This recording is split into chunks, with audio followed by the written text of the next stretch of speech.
And it was flat cold in here this morning.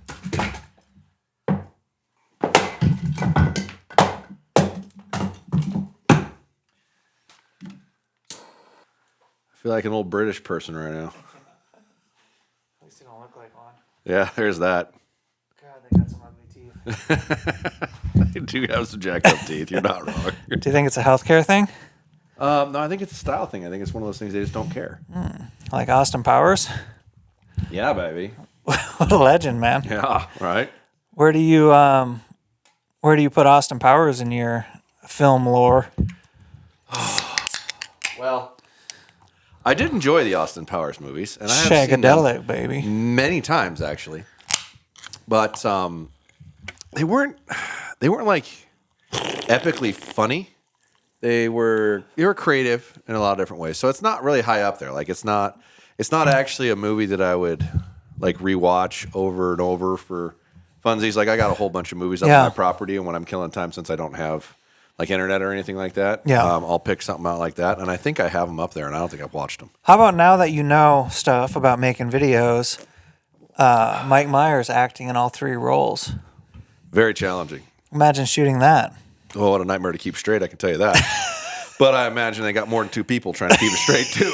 There's that. Yeah, they do have more than 2 people. Yeah. But, yeah, very talented, man, to be able to accomplish that. Yeah. And I think it's a hit or miss thing, you know, like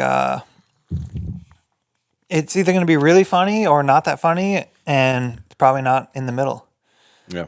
Yeah, but I definitely watched it and have cracked up. Like, I would give it pretty good on my comedy scale. Like, just the one-liners. Yeah. Like, Yeah, the one-liners are very good. memorable one-liners. Yep. Yeah. I might watch it today, though, and think it's not that funny, you know. I think about watching it 10 years ago. Who knows? Yeah, I don't know how well it ages. Like, there's movies from 20 years ago that I would watch and rewatch again and again. I'll tell you what, Foxy Cleopatra is still going to be hot. Yeah, That's that not was, gonna- was that Beyonce's first acting role? I don't know. I think that was Beyonce's first acting role. But she's still going to be hot.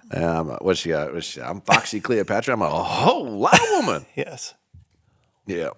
No, it was funny. Although I think the third one was actually the worst one. Personally, I don't think it was that good. First one and second one were good, though. What do you think about Bloodsport? Old Van Damme. How about that soundtrack? Do you ever hear that? No. In modern times? Oh my God, the soundtrack Is is it so epic? good. Yeah. I've rewatched Bloodsport. I still think it's money. Yeah. Like, I get fired up watching The man it. who made the Splits dangerous, right? Yeah. I watched some of his newer work from after Bloodsport. I think I watched Bloodsport like once. Yeah. But yeah. What is his newer work? I don't know. Oh, I just meant like progressively through. He wasn't. He was an action star when I was young, and every time he had an action movie come out, one of the ones that stick in my brain. There's 2 that stick in my brain the best. Hard Target, which is where he played a homeless Creole guy in Louisiana. Oh, I haven't seen that. They were hunting people. They would pick up like homeless people and Oh God. and get them prepped and send them out and then hunt them down. Oh man, that doesn't That was sound... called Hard Target. It's very good. And then Universal Soldier with Van Damme and Dolph Lundgren. Oh, Dolph, And they dude, were what a legend, they bro. were dead soldiers that were brought back to life. Yeah. Yeah. Very, very creative. Yeah.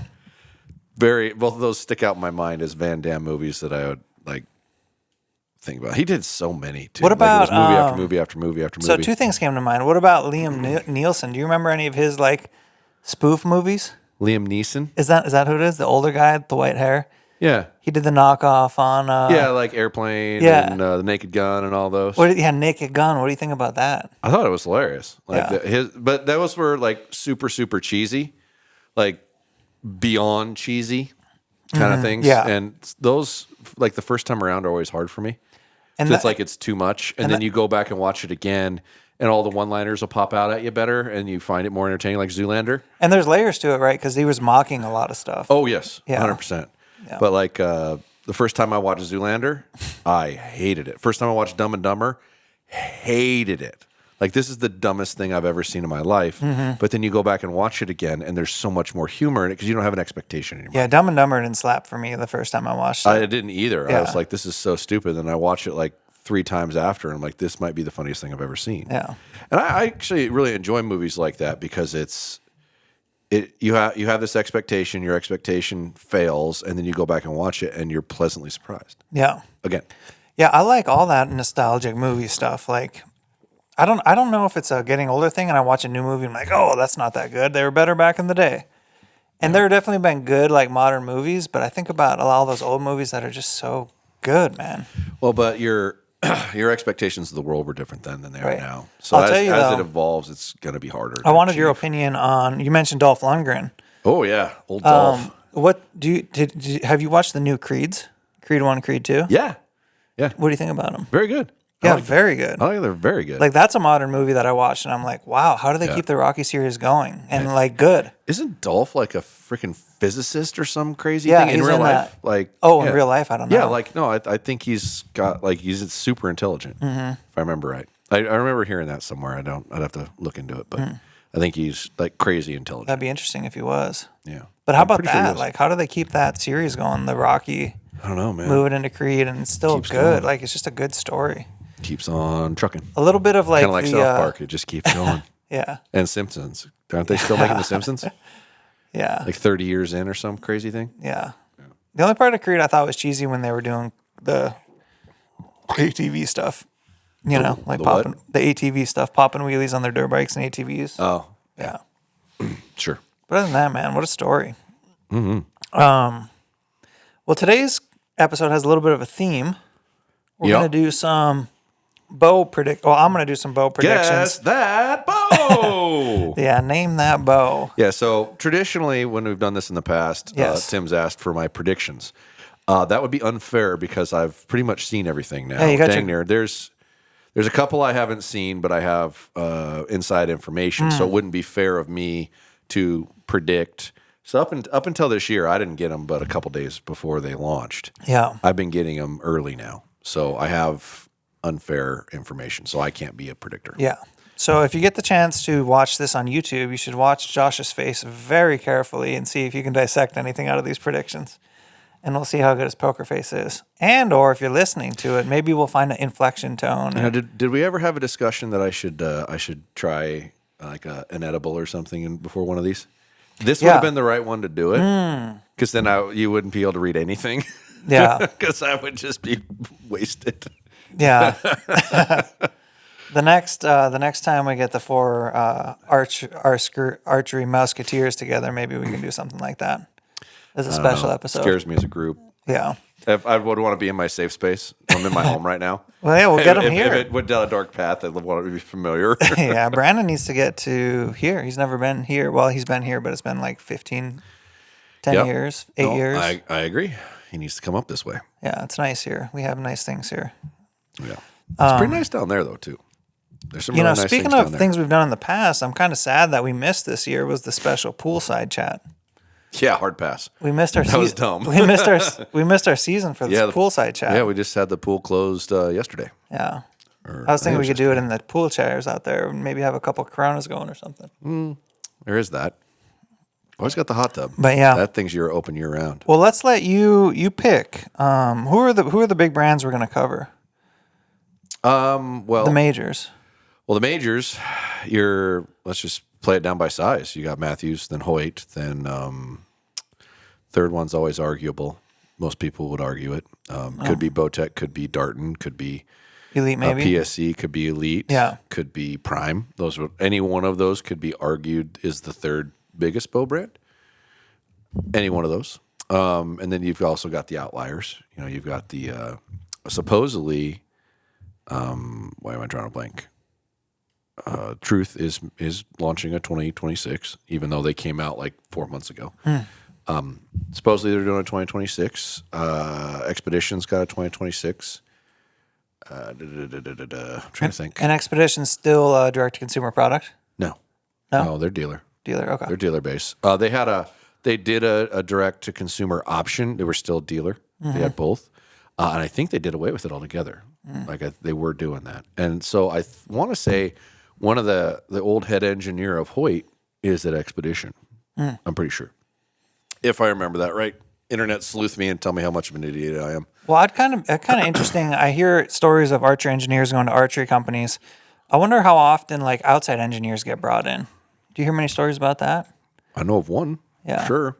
I know. It would be cool, I think, I know to get that. when Bowtech started making things that nobody'd seen that didn't look like anything we Yeah. made, that was a non-archery engineer. It would be cool to kind of like see some of that or get some outside perspectives on just the design, you know? Mm-hmm. Yeah. For sure. That'd be neat. Checks and balances. Of course. Yeah. So we can just Yeah, stop at the start. Do you want to start at the top? Work No, our way down? let's You wanna start at the bottom? bottom and work our way up. Started from the bottom. Now we're here. Yes.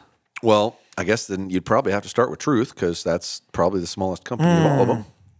Truth's the one I'm the least educated on. I don't know their product line that well. So what would I predict from Truth so far? They've been light, right? Very. They're magnesium. They have the K-set tuning system. They only offer right-handed currently in magnesium. Only right-handed? Only right-handed Nice. currently. And they are, for their weight, they're very well priced. They're And to me, $1,500, it looks like a $1,600. marriage of like a prime riser with like a Bowtech-ish cam. You see that when you look at it? No, Okay. I do not. Am I thinking of another one that has like a prime-looking riser? Does Expedition have a prime-looking riser? Can I look up Truth's current bow? Yeah, go ahead. Yeah. I don't. I might have one sitting in here. Hang on, let me look. Okay. Let me look down the rack real quick. Yeah. I might. No, I think I'd had them take them down to the shop. Yeah, no, I see it on your website right here. Yeah, they're on the web. I see, They are allowed to sell those online. yeah, I see Truth Archery, Podium Archer. You think that's prime-ish looking? Prime-ish looking cam is what I remember. Oh, okay. I thought you said prime riser. I did, Like, yeah. I'm think backwards. yeah. Yeah, it was the cam. I could say that. I could see that. They're fast. They were off a little more than advertised, but Do they have a hump in the draw cycle? yeah, it's aggressive. Okay. It's a Kevin Struthers design product. He holds like a crap ton of flight records for bows, compounds, and whatnot. He's really into that. So when he designs things, it's generally how fast can I make it? That kind of deal. Yeah. I wish I had a bold prediction for Truth Archery. I also hope They are currently dealing with a Legal battle. threat of legal battle. I don't Yeah. know how far down the road it's gotten. I haven't texted Brian in a little while about Yeah. that to check in. you also got to hang out with the pig man. That's Brian Yeah. Quacka. Brian Quacka. I like him. Yeah, well, I was gonna say, what was your snapshot of him? He's like so high energy. It's Is he? wild. Yeah, it was fun. Like I enjoyed our conversation. Do you think he's the kind of person that wakes up in the morning and just carries that all day? I think so. Yeah. I think that's. Well, I'll find out here because we're actually going hunting in. Are you going on with the pig man? I am. Yeah, he Oh, invited me to legendary, come dude. deer hunting out near his place. One of the places he's So that's got. Texas. Oklahoma. Okay. Yeah, Oklahoma so has some that's on good, the list. sneaky good deer. Yeah, I think it's one of those quiet ones that people don't talk about. Yeah, there's Yeah. some sneaky good ones There's there. some sneaky good ones there. But no, I really liked the guy. Like that he was like most people when you're dealing with some form of a lawsuit. Yeah, They don't talk about it. And he's like, no, I'm talking about it. I'm like, okay, cool, come on, talk right on. about it. Nice. Yeah, great. Like I'd have him on again just to listen to him talk and not talk about that at all. Like, cause he only talked about that part for like 10 minutes, and it was like a 2-hour plus freaking bender, if I remember right. Get to know his story a little better. Yeah, Yeah. and he's been in the space for so long, Yeah, like a long. yeah. I remember time. his show. Like, back in the day when I would watch outdoor stuff, like most people, I would turn on Sportsman's or Outdoor Channel and just let it play, right? Like, so you just get show after show after show, and I just remember his personality being very distinct. Yeah, Yep. very boisterous and yeah. Yeah. He's not shy. He's not shy at all. Really enjoyed my time with him. That's cool. Yeah, he's a good dude. Yeah, So, but yeah, that one. I mean, you gotta make a prediction. Make Yeah. a prediction. they're going to be lighter. They're trending towards seems like they're positioning themselves as light, so they're going to just keep trying to be lighter. Okay. And that's honestly probably going to be my most uneducated guess. I wish I had a wild card guess for him. Well, next one I would probably say we could talk about is Expedition, but I don't like. Oh, also, I don't know anything. That would be even worse for me than Truth. Yeah. So we can pass over it. I'm sure there'll be. I would that one because I have no idea. I'll go ahead and comment on Yeah, I would like that. Yeah. because I know I don't know anything. I am just getting ready to strike off on my first adventure of the year, getting everything ready to go. And I wanted to remind you that if you need any archery gear or more, check out podiumarcher.com. Josh has accumulated a lot of stuff over there, a surprising amount of stuff. And if you're interested in it, podiumarcher.com. I have a discount code. It's TimC. It'll help you save a few bucks, and it also helps support what we do with this podcast. Just recently, we added a new discount code with Mark Livesay, Treeline Pursuits, a discount code for his e-scouting course. And e-scouting, I think, is one of the most powerful tools to help you get on better hunts if you're not putting boots on the ground. Put yourself in better spots. I think e-scouting is incredibly powerful. That's Mark's course at Treeline Pursuits. It'll be linked right down below in our description.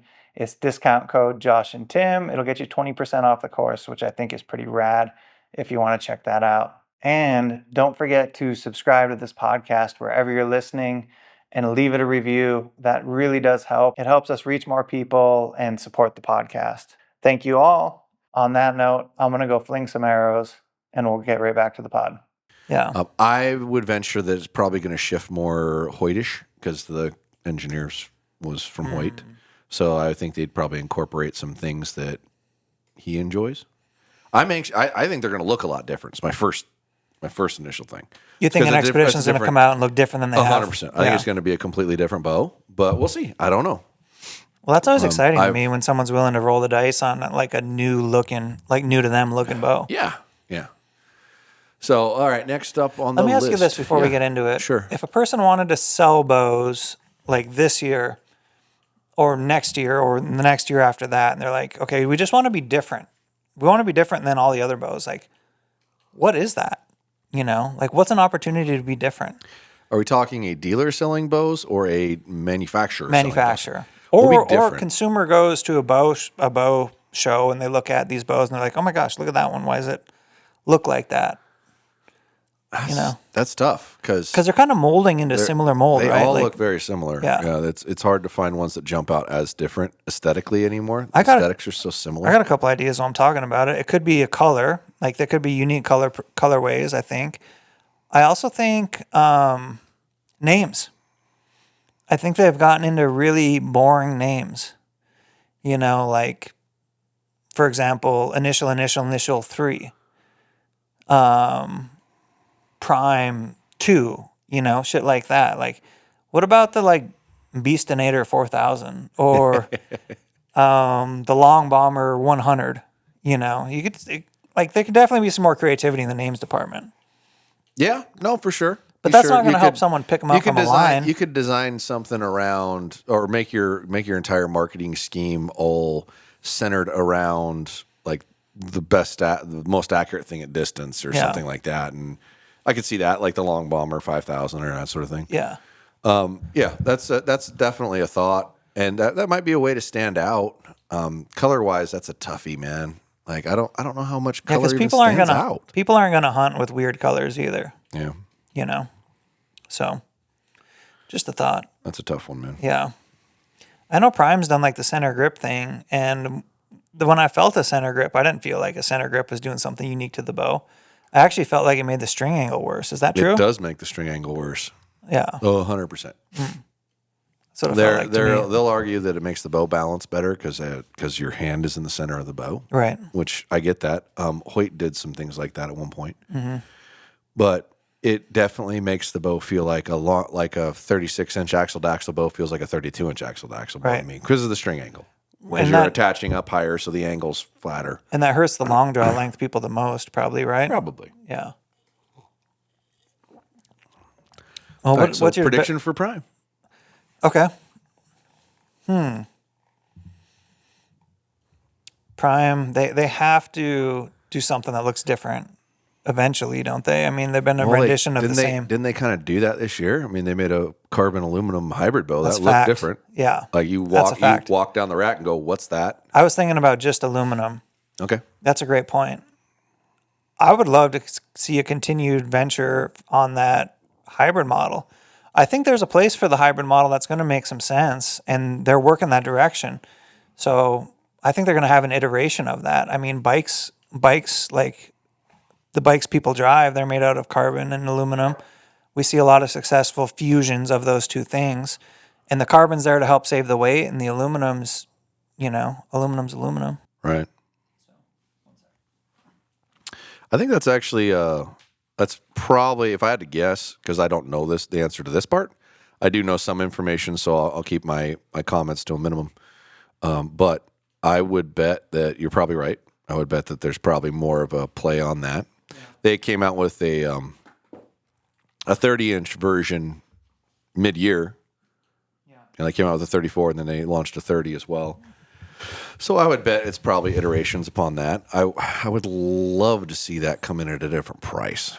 I really think that's because it didn't do super well in either of my stores.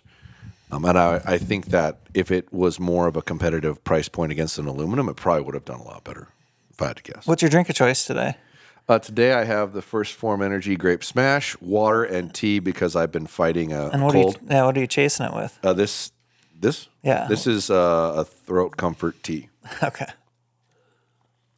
And it's quite good. It was more just to try to avoid me coughing. I actually feel fine. I'm just still congested, a little clogged. I've been up in the woods and a bunch and whatnot. And Monday morning, I started to feel a bad scratch in the back of my throat. Tuesday, I felt not good at all, pretty much all day. Wednesday felt like almost normal, but sneezing a lot, congestion. And because we were doing talking here, and I've done 3 bow reviews today. So I've been on film talking a bunch already. Has Prime done an all-carbon bow yet? No. Okay, so that'll be my bold prediction for Prime is that they will do either an all-carbon or an all-magnesium bow. Gotcha. Yeah, that would be my shot for them. It wouldn't shock me to see somebody jump out there bold with magnesium that already makes other stuff. Yep. Because there's what? Martin has a magnesium, Truth has a magnesium, Bowtech has a magnesium, Expedition has magnesium. I think Obsession has a magnesium. I think I get confused between Martin and Obsession, how they're different, because I think the same guy owns them, if I remember right. But so that you got 5 different bow brands doing a magnesium riser. It would be interesting to see if they keep evolving down that path. Yeah. My wish for Prime would be that they would go away from the center grip technology or whatever they would call it, because I do remember that making the bow feel worse, in my opinion, with the string angle. It's not my favorite feature. Yeah. So that would be my wish for them. But is it a prediction? No, not really. I think they've kind of positioned themselves as center grip, but who knows? Yeah, I'd be surprised. I would be pleasantly surprised. Yeah, me I would too. be surprised, nevertheless. Yeah. Yeah. So that's Prime. Just drop it down a little bit. Just a little bit. Drop it down. Maybe a lot. Just who knows? Tip. Maybe call yourself the low grip technology. I mean, I don't know. That would be Matthews. Low might they be run nice. the grip super low. Okay. Yeah. Yep. Okay, so that was Prime. You've done Prime. You've done Truth. We kind of just touched on Expedition, lack of know-how. I would probably say the next one, you could do Bear or Elite. Yeah, let's do Bear. So Bear's made really interesting products in the budget line the last couple of years. I think their partnership with the hunting public is probably... I'm just going to do this right now. Yeah. It has probably reinfused the whole company. I bet they're selling a shitload of bows on the backs of that partnership. And that's what a partnership should be. It should be good for both partners. So, and I hope it's doing that for them. What I love about the budget bow thing is it gets people into archery with a bow in their hand.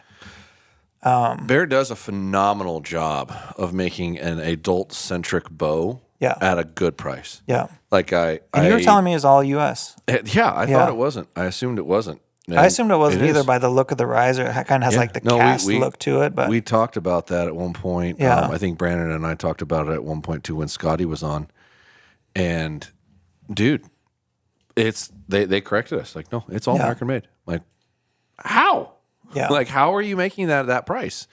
When you look at other brands and what they're making for what they're offering, I don't understand how Bear makes what they're making at the price they make it at. Yeah, and it's on my short list to get my grubby little mitts on their most recent version of the hunting public bow with them, and I would just kind of like to get my hands on it and review it, see how it shoots. It's a really interesting product, and I like that it brings people into the sport. So my prediction for them Is that hunting public? Does that continue into 2026? Like that bow? Yeah, we already released that. That one is this. So this that's year's already bow. out. Yeah. So they have a budget bow. It's hard for me to believe they're going to iterate again on their budget bow between now and then. So do they come out with 1,000? They make multiple. They make multiple budget bows every year. Okay. That's just the hunting public labeled one. Yeah. And for one reason or another, they've been launching that one in like July.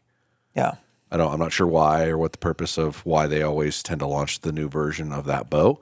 And this year they did a hybrid style, dual cam style, and the speed went drastically up. So a big improvement there, in my opinion. But they almost always, like, they have the Alaskan XT, which you used 2 years ago. Yep.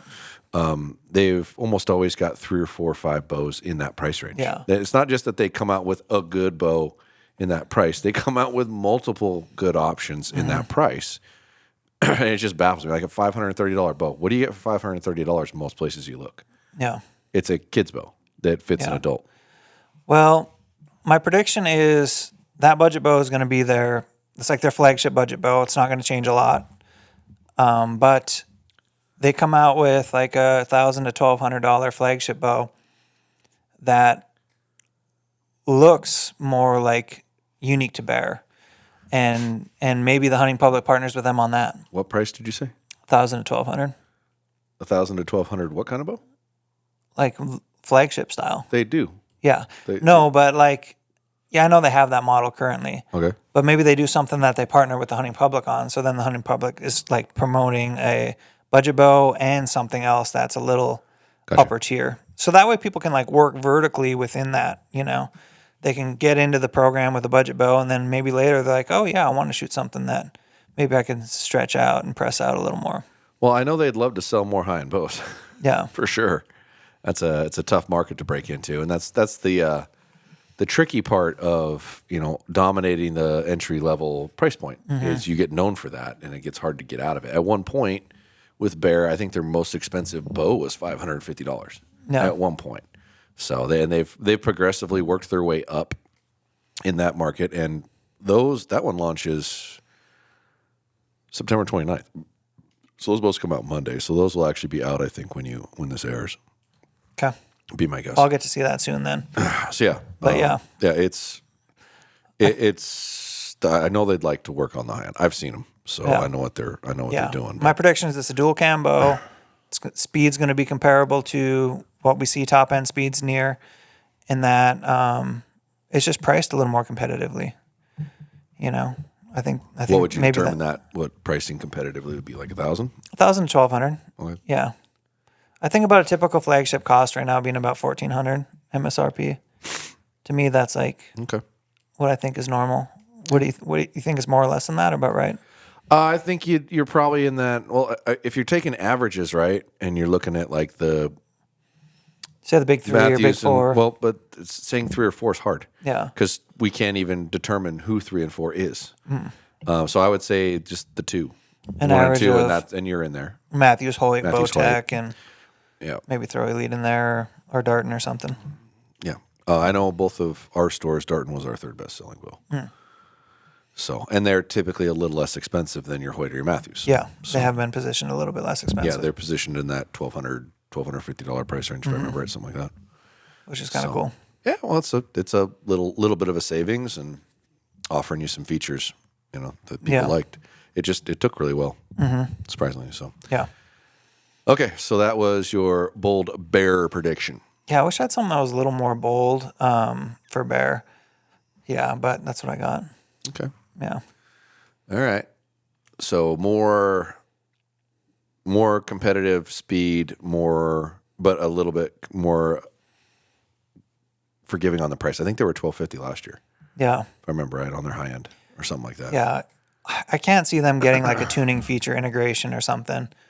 That seems really muddy right now with the ways people have found to do it and work around it. It seems like most of that's going to be pretty well covered. Okay. Yeah. Okay. Although it would be nice to see. I hope everybody gets tuning feature integrations. But yeah. Wouldn't that be awesome? Yeah. Just everything, all the way down to like an affordable bow. Yeah. That'd be so cool. If this one's going to be out after the launch date Yeah. Do you want to just show me the bare bow now that I did the prediction? No, it's off getting high quality B-roll right now. Okay. So I can't show it Do you to want to tell me how I did on prediction? I can. Or an interesting feature? I mean, this is going to be out after, so Yeah, so why not promote it? You whiffed. Okay. They got tuning features. That's a swing and a whiff. Yeah, they got tuning features. I can tell with your eyes. And it's that was why I grabbed the pillow. I was like, damn it, I'm not going to be able to keep a straight face. Nice. Really cool, actually, tuning features. It'll be interesting to see. It's patent pending, but it's so there's a screw that sits at the base of each limb that pushes in against the backside of the limb. So more similar to Darton's program. Kind of, but there's a screw on each one, not just you move it from here to there. Yes. And it's not in the limb pocket on the top, it's underneath pushing under the limb. So pushing the limb like the turret, independent, and you're pushing on the turret. So you're pushing the limb up, not pushing the limb down from the tip. Okay. And by doing that and having 4, you can actually change a knock high tear by moving the 2 at the top or the 2 at the bottom together. You can actually fix a knock high tear or knock low tear. Sweet. Without adjusting. Without a rest. Yeah. Movement, So you can move left to right and you can move up and down, never touching your rest, never putting it in a bow press. Mm-hmm. It's innovation that I did not expect from Bear. Beautiful. Like I was surprised. Yeah, good job, Bear. There so far I've actually been very pleasantly surprised by everything I've seen. Like it's kind of surprised me. I've seen, with the exception of one, I've seen 4 different brands so far, and I've been very surprised. I've had conversations about all of them, so I have a pretty good idea on all of them. But ones I've actually put my hands on, I've been very surprised. That's great. Yeah, that's awesome. Things I did not expect I would see, which is cool. So, yeah. Do we know the price point it's going to come in at, or roughly? Bear's $12.50. Cool. $12.50 on that one, and then they do have wasn't a complete have whiff. some new price point stuff too. They have a new Alaskan XT and a new Paradigm. I haven't tested those yet though. I haven't even the Alaskan XT didn't show up. I guess the reps come by tomorrow. Yeah. But those come out on, like I said, the 29th. They come out on Monday. Yeah. Awesome. Yeah. So let's say Elite. Elite's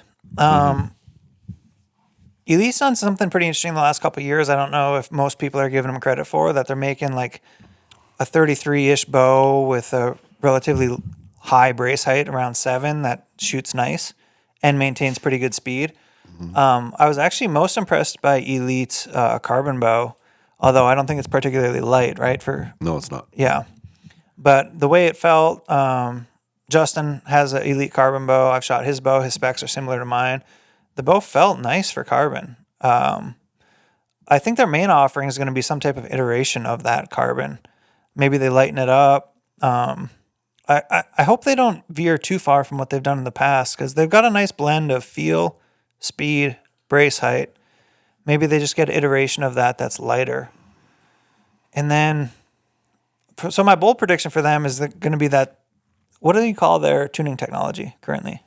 Which one? The one that moves the tears left and right, the micro. I can't remember. It's their limb pocket moving left Yeah, the to limb right. pocket. The whole So- limb pocket assembly moves left to right. So my bold prediction for them is that they're going to have some iteration of that that's going to be able to move it more dramatically, because currently that will move a tear a little bit, but not a lot.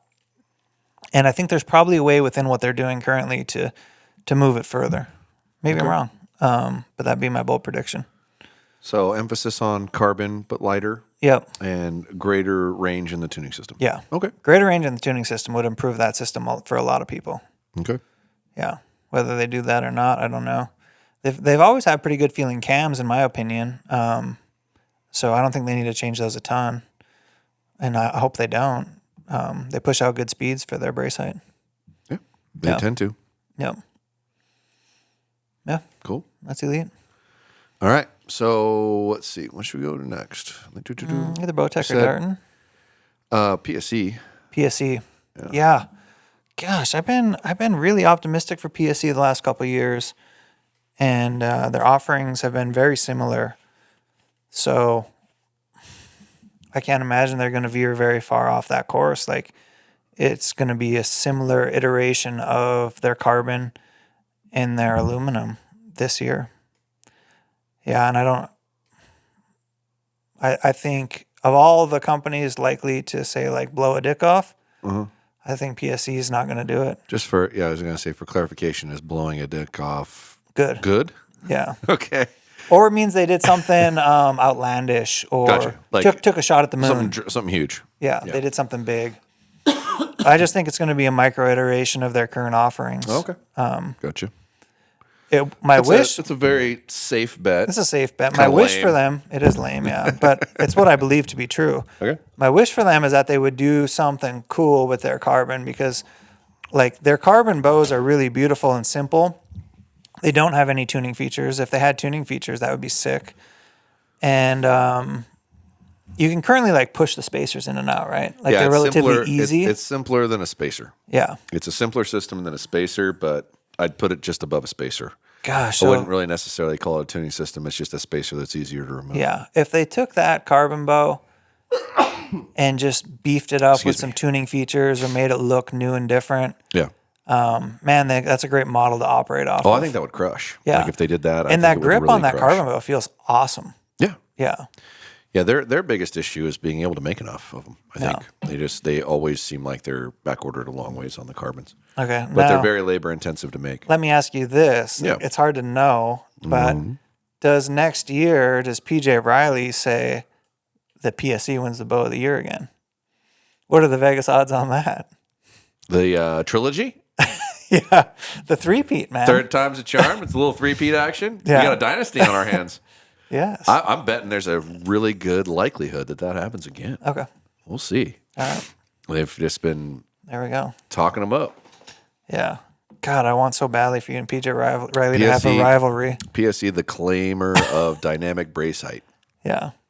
Which that's probably a logical spot to talk about the Torquemaster 5000 thing. Which is a pretty good name, Torquemaster 5000. It just came to me. It's better. Didn't even think about it. What am I going to call this? Torquemaster 5000. It's better than most bow names. It's kind of like Powerman 5000. Just popped in my head. But so it's basically just my draw board on a floor stand, and I have a couple pieces that'll keep the bow a certain distance away from it.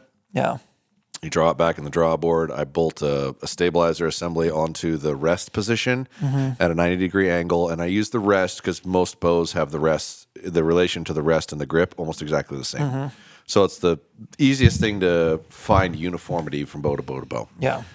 Mount it in a 90-degree position, and then I hook a rope around it and stand behind the draw board base and use my wheeling trigger gauge that measures pounds per pressure to pull, and pull it into the drawboard.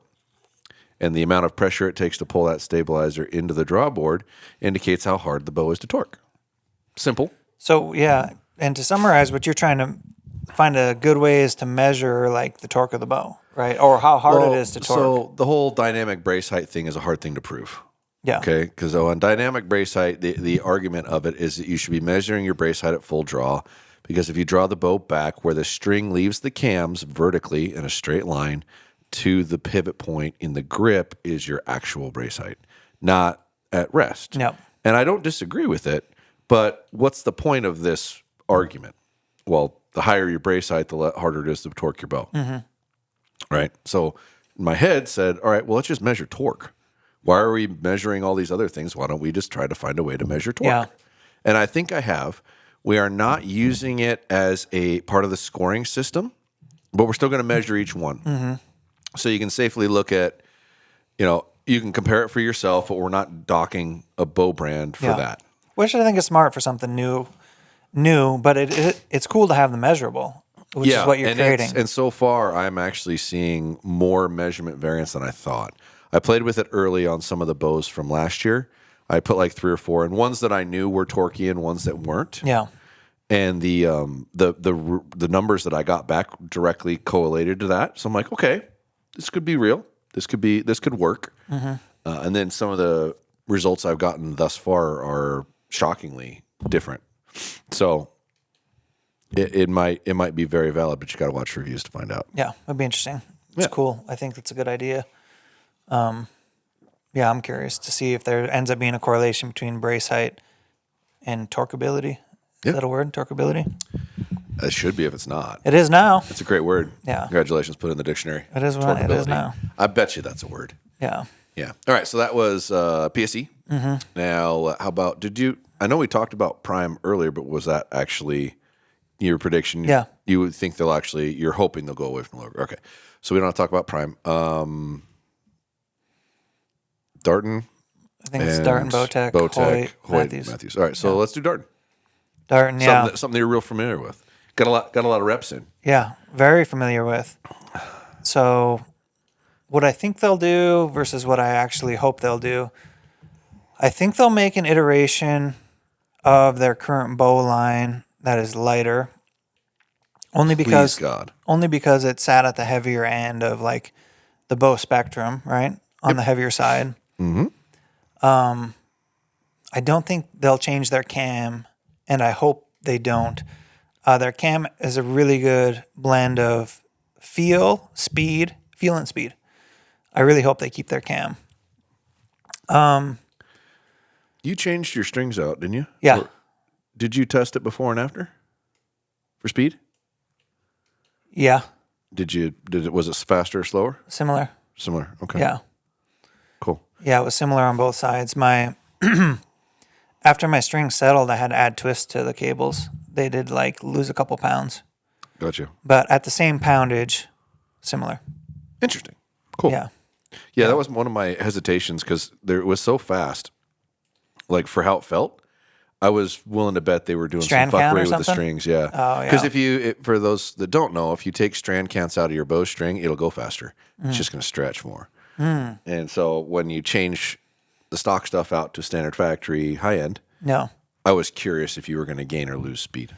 Yeah, and I'm not sure if their stock strings are the same in the Consequence, but I've had pretty good luck with the Consequence strings. Gotcha. I think they are. Yeah, I think they are too. They look the same. They look the same. So All right, so slightly lighter. slightly lighter. Anything else? I also think that they're going to find a way to change the tear a little more. Because right now you can change it some, but if you could change it a little more, that would be huge. And also, I think they're going to find a better system than the screw. Currently, I think it eventually looks like a turret or something that you can move on both sides. You know, maybe there's something mounted on both sides. You click, click, click, click, click. Mm-hmm. I think that's coming. And my hope is that they have a great grip, but I think they could shave down the grip and add ability for the party people to put their own grip on there. And I think that'd be sick because giving people one option is okay, but if they could have 10 options, that's nice. Currently, you know, like Matthews, like the ability to customize your grip is nice. Yeah, well, a lot of that boils down to popularity. So you get big enough, people start making grips for your bows in one way or another that change them. So, and they're not set up that way. So I get where you're coming from. Yeah, and cool. They could shave weight out of the riser potentially there. I don't know. Yeah, within reason. You get it too skinny and it won't hold up there. But that's good thoughts. So I think it's going to be a similar looking bow with those innovations. Gotcha. And the real stretch would be adding like the turrets to the click, click, click, click. Like I don't think that's going to come this year, but I hope it does. That'd be cool. It would be cool. All right. Pretty straight faced over there. Bowtech. Well, technically I don't know that one. So there's some of the ones that's cool. You don't about. know nothing about yet? That's great. We had conversations, but not in depth enough to know the features and changes. I know how many bows are coming out and that kind of thing. Yeah. But outside of that, I don't. They were supposed to be here by now, and they're not. So yeah, I don't know. Yeah. So Bowtech. Gosh, I wish I knew a little more about the direction they've been headed, just based on past history. They got to do something with magnesium. I mean, magnesium does seem like it's got a place in the industry as like a future deal. But a Bowtech looked like a Bowtech for like the last 5 or 6 years, like similar risers, similar cams, great tuning features. I don't know how they can iterate or too much or improve. I guess they could improve their timing feature some, you know, maybe give you the ability to adjust it more. That would be cool. I think they follow the trend of lighter. And I guess they're doing that with magnesium. But I don't think they add features. Maybe they expand on their current ones and they just go lighter. Gotcha.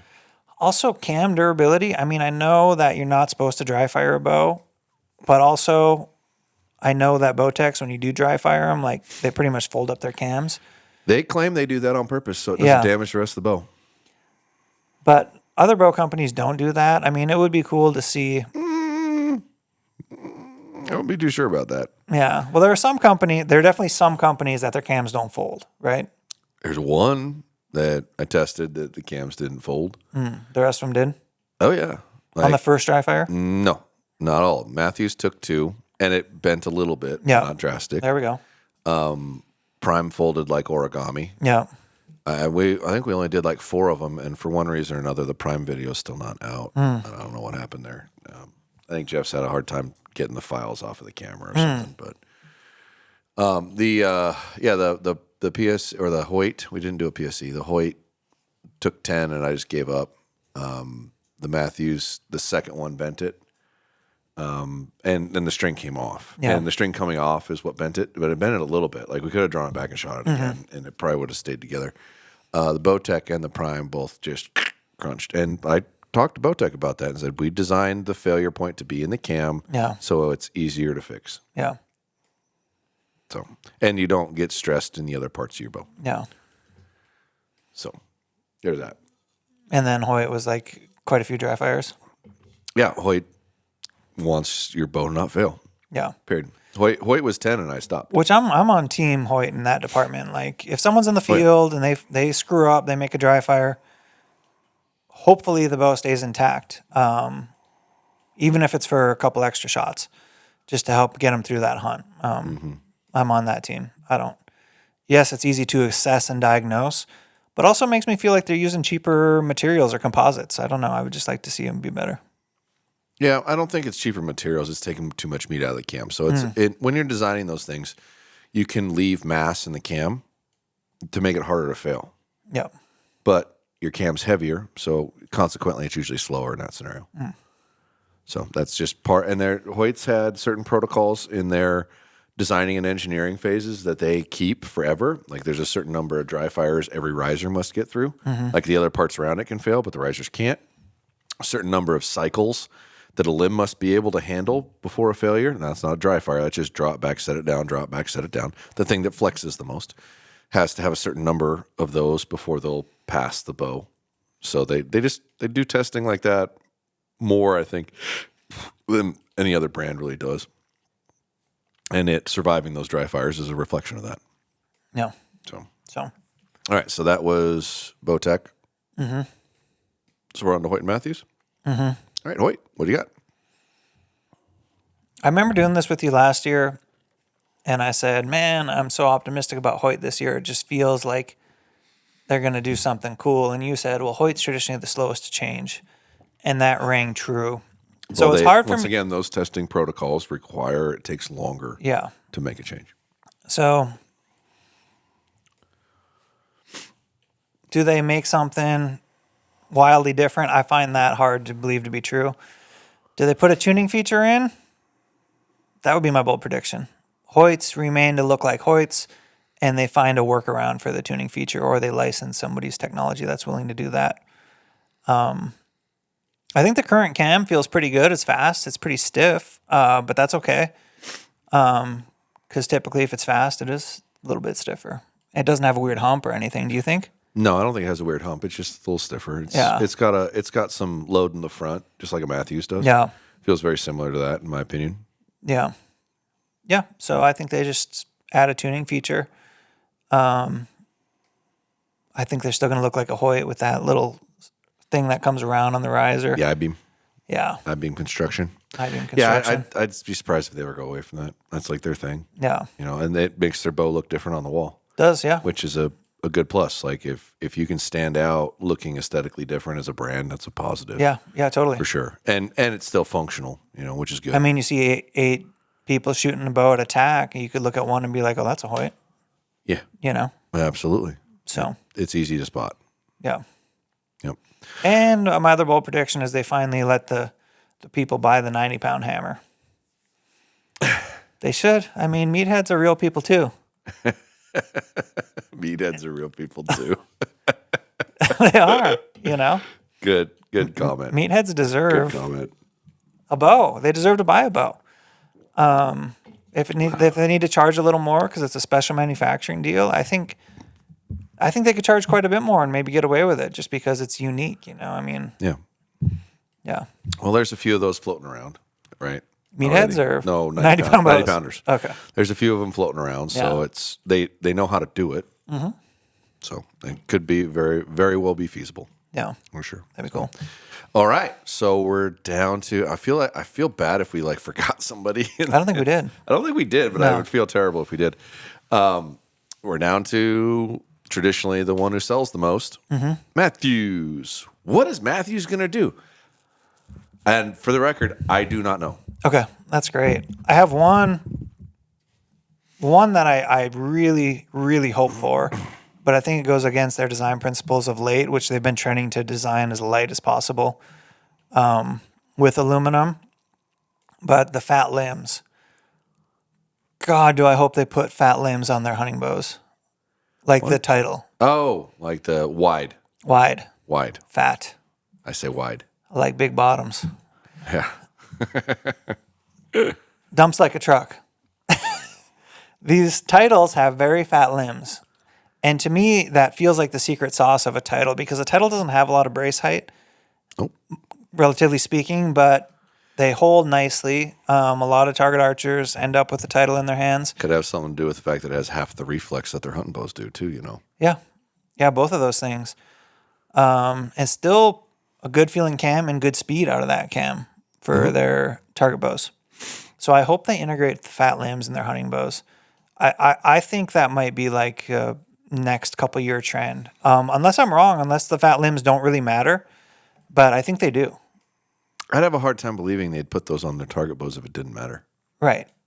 Yeah. I directly correlate. I correlate two things to why their target bows are harder to torque and point so well, and it's straight risers and wider limb sets. Yeah, That's my it belief. would not surprise me if 3 years from now, almost everybody had fatter limbs, wider limb sets. Is that the right way to put it? I would say a wider limb set. Yeah, wider limb sets. That's probably the technical way to refer to it. Dumps like a truck. Who sang Which that could be your song? slang. Is that No. starts with a C? I don't know. Dumps like a truck, thighs like what? Baby know, move my- your butt. my The brain's- thong song? Oh, I don't remember saying that, dude. Thong song? That's not my type of music. I wouldn't pay attention. Yeah, the thong song. I think he was a one-hit wonder. But what a hit that was. Right. Yeah. So Yeah. all right. So we're talking We're talking fat limbs. fat limbs, wide limbs, Yeah. Tuning feature. keeping with the theme of weight, right? Yeah, and I Which honestly. is the negative, because if you put wide limbs on there, it's going to get heavier. Yeah, You can't avoid that. yeah. Is magnesium maybe? I don't think magnesium's coming soon. I think Matthews is really an expert at dealing with aluminum, and they're going to find a way to make the best aluminum bow they can. Timing features. I think they're going to find a way to get a timing feature on there, so we get an easy timing adjustment. That would sure be nice. Yeah, because currently they have what do they call their technology? The way to move that side to side. Is it limb set? Yeah, Is it limb set technology? it doesn't sound right. Yeah. I can look. I got one sitting up there that says. Anyway, you screw it. You can move the cam or the limbs. This is the limbs. It's moving the limb. It's moving the You're moving limbs. your right limb in or out. Side to side, and it's a really good system. You can Limb shift. Limb It's shift, technology. You can move it quite a bit. You can move a tear quite a bit. Yeah, you can drastically move a tear. Yeah. So it's like that seems like a good solution for the future. Currently, their timing is like it's not. They don't have anything on there similar to a Darton or similar to an Elite, which they just did recently. So I think they find a way to get some kind of easy timing adjustment on there. That would be cool. And I think it still looks like a Matthews. I think it's got a long riser, but it's got fat limbs. That's what my prediction is. So we're a long riser, fat limb, trying to stay on the weight theme and possibly timing feature. Mm-hmm. Okay. Yeah, that's what I think for Let's Matthews. hope. That would be cool. Yeah, it would be sick. I think the fat limb thing, the wide limb thing, could actually be could be a secret sauce. I don't know because we haven't got to try them in other bows yet, but I believe it could be. Okay. Well, there you have it, folks. Bold predictions from Tim C. Is that the pod? How long has it been? Bow predictions? That's about time. Yeah. Okay. Bow predictions for 2026. Were Exciting times. Were you gonna acknowledge your failures? Oh, yeah, on the next podcast. You want to do it yeah. on the next one? Okay. So subscribe for that. Right. Wherever you are listening. Subscribe wherever you're listening. That's my bow predictions. But maybe by the time this comes out, you can tell me it was way off base, or maybe if I hit a few singles or doubles or triples or home runs or whatever. I'm willing to bet there's probably a couple of hits in there somewhere. I mean, you take enough. I mean, take enough swings. taking out swings, you're bound to make a hit or two. Exactly. There you go. So yeah, if you could subscribe wherever you're listening, that stuff does help. Leave us a review. Those Don't things forget. really help. Yep. Don't forget to leave a review. Help a massive amount. Josh is going to have all of the reviews coming out on his channel. This is like this is the core of your season, right? Mm-hmm. Bow reviews. Oh man. Yeah. I do a lot of work in the next 30 to 45 days. Yeah. Like a lot. Yeah. And the views reflect it. So, and this will probably be a record months for Be a me, banger. for sure. Be a banger. Yep. And hopefully we can get them all out on time, and I cannot die in the process between hunting and travel and all that. But Yeah. so far so good. It's already feeling stressful though. So we'll see what happens. Yeah. Okay. That's the pod. All right. Thanks for listening, guys.